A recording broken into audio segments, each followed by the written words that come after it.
जय हिंद दोस्तों, स्वागत है आप सभी का आज के इस वीडियो में। आज है 29 जनवरी। चलिए न्यूज़पेपर कवर करते हैं 10 मिनट में। तो डाउनलोड कीजिए अनअकैडमी ऐप। यहाँ पर आपको यूपीएससी बाकी स्टेट पीएससी से रिलेटेड वेरियस कोर्सेज देखने को मिलेंगे। प्रीलिम्स मेंस ओरिएंटेड है तो डाउनलोड कीजिए अनअकैडमी ऐप और वीडियोस को एंजॉय कीजिए। आइए आते हैं हम फर्स्ट न्यूज़ पर। तो फर्स्ट पेज पर आपको देखने को मिलेगा नीतीश कुमार ने फिर से यहाँ पर सीएम पद की ओथ ली है और यहाँ पर अब वो बीजेपी के अलायंस में आ गए हैं। तो यहाँ पर आप देख सकते हैं पूरा स्ट्रक्चर है बिहार का। तो बिहार में टोटल 243 सीट्स है और यहाँ पर जो पॉलिटिकल ग्रुप अभी एनडीए के साथ मिलकर बना है इसमें बीजेपी, जेडीयू मतलब यहाँ पर नीतीश कुमार की एंड यहाँ पर एचएम एंड आईएनडी ये सब देखने को मिल रहे हैं। अपोजिशन में अगर हम देखते हैं तो आरजेडी यहाँ पर लालू प्रसाद की जो है, तो यहाँ पर पहले ऐसा था कि जेडीयू ने आरजेडी के साथ मिलकर सरकार बनाई थी। अब यहाँ पर जेडीयू जो है वो बीजेपी के साथ मिलकर सरकार बना रही है। तो ये दोबारा हुआ है, मतलब पहले भी ऐसा हुआ था कि नीतीश कुमार ने बीजेपी के साथ मिलकर सरकार बनाई, देन उसके बाद वो छोड़ दी, देन आरजेडी के साथ सरकार बनाई एंड अगेन यहाँ पर अब बीजेपी जो है उसके साथ सरकार बना रही है।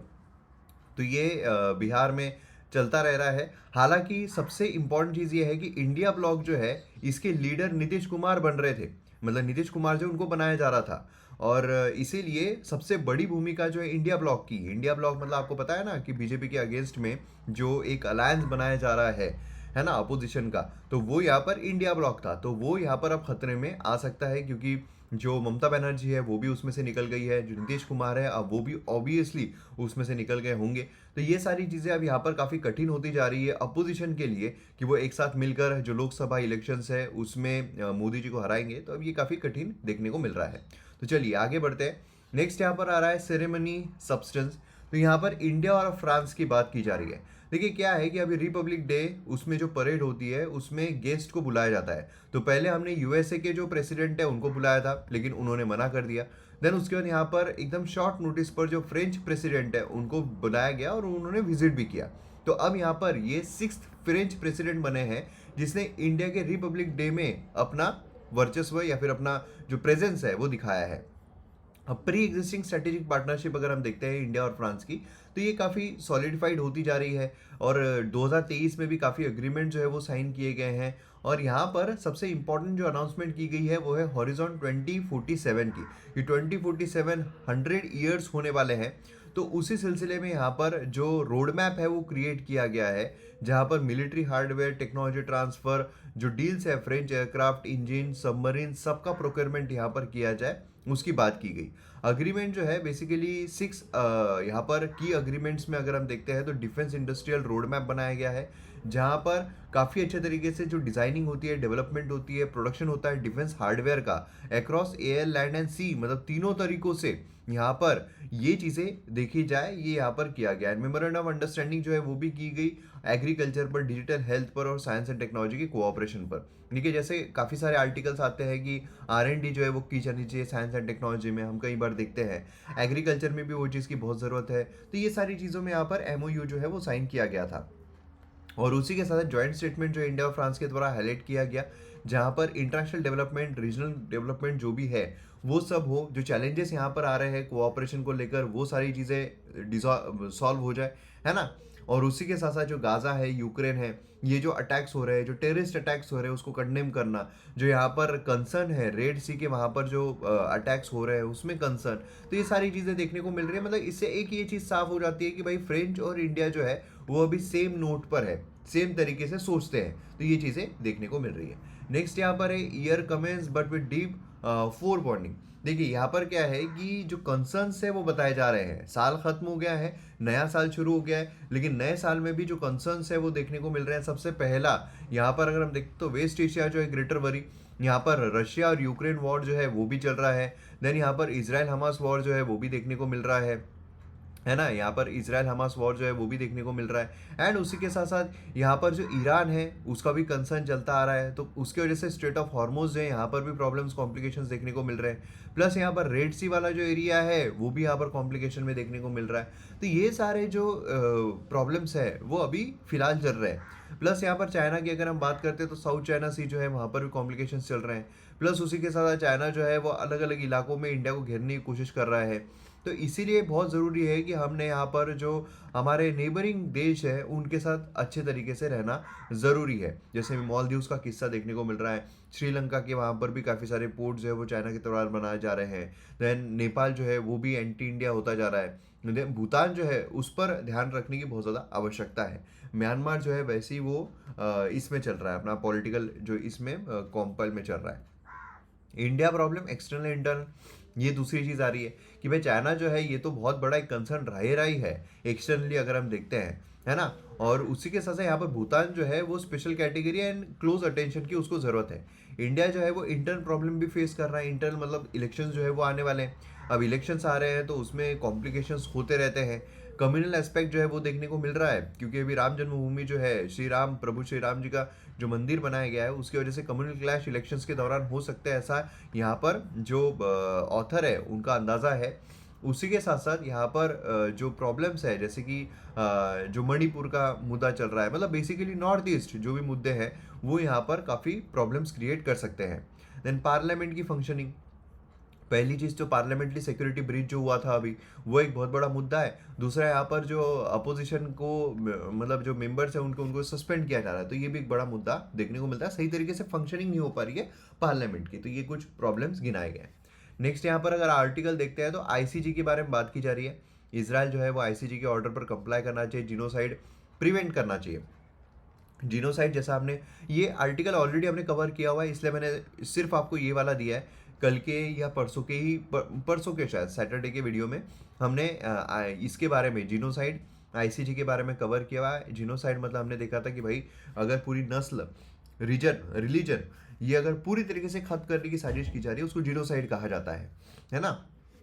और यहाँ पर ICJ, international court of justice and international criminal court, इनके बारे में भी हमने डिस्कशन किया था, तो ये पूरा आप फिर से देख सकते हो। मैंने रिवीजन के तौर पर ये डाला है, बाकी अच्छे तरीके से हमने उसमें कवर किया था, इसलिए रोज़ अटेंड किया कीजिए, जिससे क्या होता है कि हमें एक रिवीजन भी हो। अब देखिए जो अगर सैटरडे का आपने देखा हो तो अपने आप आपकी रिवीजन यहाँ पर हो जाएगी, फटाफट आप याद कर लोगे, है ना, तो ये फ़ायदा होता है। नेक्स्ट है आधार बेस्ड पे जो है बैड आइडिया है मनरेगा के लिए। अब देखिए जनवरी 1 को रूरल डेवलपमेंट मिनिस्ट्री ने आधार बेस्ड पेमेंट सिस्टम ABPS, अब आगे मैं ABPS का ही यूज़ करूंगा, ठीक है, तो ABPS मतलब आधार बेस्ड पेमेंट सिस्टम, इसको मैंडेटरी बना दिया है मनरेगा में, ठीक है। और अब यहाँ पर इसका क्या तर्क है, तो दो मोड ऑफ वेज पेमेंट होते हैं मनरेगा में, एक है अकाउंट बेस्ड, दूसरा है ABPS। अब अकाउंट बेस्ड मतलब क्या है, वेज जो है वो वर्कर के बैंक अकाउंट में, जहाँ IFSC कोड है, सब कुछ ब्रांच नेम है, बैंक के ब्रांच का नेम है, तो ये सब उसमें डायरेक्ट बैंक अकाउंट में पैसा जो है वो ट्रांसफ़र कर दिया जाता है। दूसरा है ABPS, आधार बेस्ड पेमेंट सिस्टम। पहला यहाँ पर वर्कर का जो आधार नंबर है, देखिए इसमें कुछ स्टेप्स है, ठीक है, 3 स्टेप्स है। अब 3 स्टेप ये जो दिए गए इसमें से अगर एक भी फेल होता है तो फिर पेमेंट नहीं जा पाएगा। अब पहला क्या है, पहला है वर्कर के आधार नंबर को जॉब कार्ड के साथ लिंक करना, ठीक है, मतलब यहाँ पर जो जॉब कार्ड डिटेल्स है वो यहाँ पर ऑथेंटिकेट किए जाएंगे आधार डेटाबेस से। ऑथेंटिकेशन अगर सक्सेसफुल हो जाता है, मतलब इसमें ऑथेंटिकेशन में स्पेलिंग मिस्टेक भी नहीं होनी चाहिए, ठीक है। स्पेलिंग मिस्टेक, अब सोचिए गांव में स्पेलिंग मिस्टेक तो बहुत कॉमन होती है, बहुत कॉमन, ठीक है, लेकिन यहाँ स्पेलिंग मिस्टेक अगर हो गई तो भाई पैसा नहीं जाएगा। दूसरा है आधार जो है वो बैंक अकाउंट से लिंक होना चाहिए, ये दूसरी कंडीशन है। और तीसरी है आधार नंबर जो है हर एक वर्कर का वो यहाँ पर करेक्टली मैप्ड होना चाहिए थ्रू बैंक ब्रांच, तो ये भी एक कंडीशन यहाँ पर आती है, ठीक है। तो अब इसमें से एक भी फुलफिल नहीं हुई तो पैसा जो है वो नहीं जाएगा। और सबसे बड़ा मैटर है स्पेलिंग का, है ना। अब यहाँ पर अगर गवर्नमेंट ने क्लेम किया है कि ये जो ABPS सिस्टम है ये डुप्लीकेट जॉब कार्ड को रिमूव कर देगी, क्योंकि बहुत सारे ऐसे जॉब कार्ड बनते हैं, डुप्लीकेट जॉब कार्ड बनते हैं, जिससे पैसा जो है वो जॉब कार्ड के बेसिस पर अगर भेजा जाए तो फिर अननेसेसरीली जिसने काम भी नहीं किया उसके इस पर चला जाता है। लेकिन यहाँ पर आधार से लिंक कर देंगे तो भाई डुप्लीकेट वाले जो है वो कैंसिल हो जाएंगे, जो पेमेंट डिलेज है वो रिड्यूस हो जाएंगे, लोअर पेमेंट रिजेक्शन होगा। पर ऐसा स्टडी बोल रही है कि ऐसा यहाँ पर फास्ट ऐसा नहीं है कि ABPS से आपका फास्ट पेमेंट हो जाता है, ऐसा कुछ भी नहीं है। और उसी के साथ साथ यहाँ पर even realities of deleting duplicates are fraught with error, ठीक है, यहाँ पर जो डुप्लीकेट कार्ड है वो डिलीट किए जा रहे हैं, ऐसा भी बोला जा रहा है कि भाई डुप्लीकेट काफ़ी सारे कार्ड जो है उनको डिलीट किया गया है, डुप्लीकेट कार्ड को डिलीट किया गया है, ऐसा जब आधार लिंक किया जा रहा है। लेकिन ऐसा भी इतना ज़्यादा देखने को नहीं मिला, ऐसी स्टडी कह रही है। सिंस डिफरेंट एडमिनिस्ट्रेटिव यूनिट जो है वो इन्वॉल्व है डिफरेंट डॉक्यूमेंट बनाने में, स्पेलिंग मिसमैच जो है काफ़ी कॉमन है, और स्पेलिंग मिसमैच अगर हो रहे हैं तो उसकी वजह से जैसा हमने देखा कि वो कंडीशन सेटिस्फाई नहीं हो रही तो पैसा नहीं जाएगा। UIDAI ने यहाँ पर सर्टिफाई किया है only biometric are correctly captured, demographic details जो है वो डिस्क्रिप्शन पर छोड़ दिए जाते हैं लोकल ऑफिशियल के, और फिर ये जो है वो कुछ भी भर देते हैं और प्रॉब्लम क्रिएट हो जाती है। नेक्स्ट यहाँ पर हम आते हैं चाइना के टाइज विद अफ्रीका। ठीक है, तो जनवरी 13 से 18 चाइनीज मिनिस्टर जो है वो यहाँ पर African countries Egypt, Tunisia, Togo, Ivory Coast इस पर विजिट कर रहे हैं।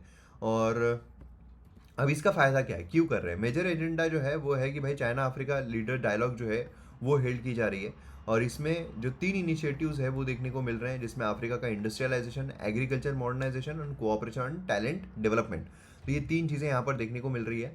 और ये 9th फोरम है इजिप्ट में, जो यहाँ पर रफा बॉर्डर शेयर करता है गाज़ा के साथ। तो गाज़ा में जो कॉम्प्लिकेशन चल रहे हैं, चाइना ने काफ़ी ग्लोबल एक्टर से यहाँ पर पीस करने के लिए कहा है, पर वो एक्चुअल में पीस तो चाहती ही नहीं है वैसे भी, है ना।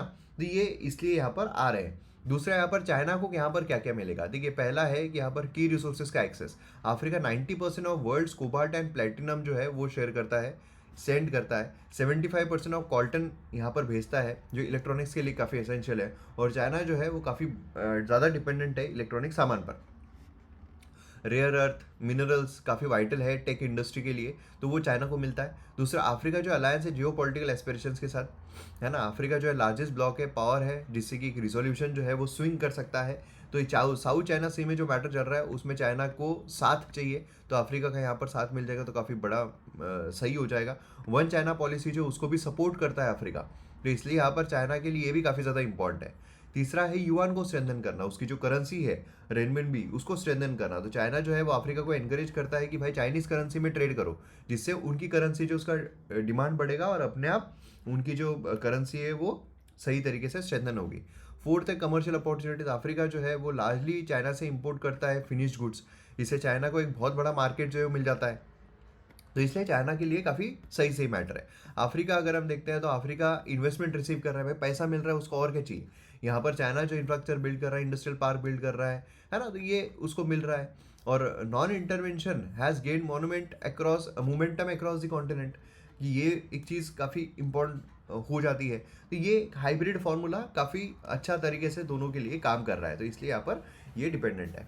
तो इस तरीके से आज का हमारा न्यूज़पेपर देखने को मिल रहा है। और एक अगर मैं आपको दिलचस्प न्यूज़ बताऊँ तो जो मोनालिसा की पेंटिंग है उस पर सूप फेंका गया है। ठीक है, तो मोनालिसा की पेंटिंग के बारे में ऑलरेडी मैंने शॉर्ट वीडियो बनाया हुआ है, 1 मिनट में एक्सप्लेन किया हुआ है, तो वो आप सर्च कर सकते हो। मोनालिसा पेंटिंग में मयूर बोगरे, उसके काफ़ी तथ्य मैंने आपको वहाँ पर बताए।